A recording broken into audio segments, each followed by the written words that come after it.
কোনো দেশে ঘুরতে যাবেন, আপনি কি আগে গিয়ে বিমানে উঠবেন? আপনি জানবেন এই যে সুন্নাহটা আল্লাহর, এটা কিন্তু কোরআনে প্রায় 100-র উপর আয়াত আছে। এবং জি, আসসালামু আলাইকুম, তিবতুম মুবারাক, আসেন। জি, এবং এই পদ্ধতিটা সবাই ফলো করে। এবং কোরআনুল কারীমেও দেখেন, আমরা যে আয়াতগুলো বললাম যে হে নবী তুমি পড়ো, আল্লাহ নবীকে পড়তে বললেন সাল্লাল্লাহু আলাইহি মুহাম্মদকে। এবং সূরা মুহাম্মদে বললেন, সূরা মুহাম্মদ আছে একটা, মুহাম্মদের নামে একটা সূরা, 47 নম্বর সূরা।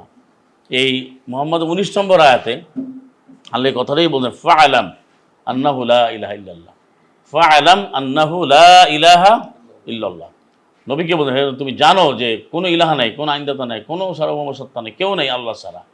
তার এখানে আগে জানতে বলছে, মানে আপনি কোরআনে দেখবেন খালি জানতে বলছে। ফাআলাম, অনেকে আয়াত আছে, ওয়ালামু, ফাআলামু, এলাম আন্নাল আরদা 57-20, সূরা হাদীদের 20, যে তুমি জেনে রাখো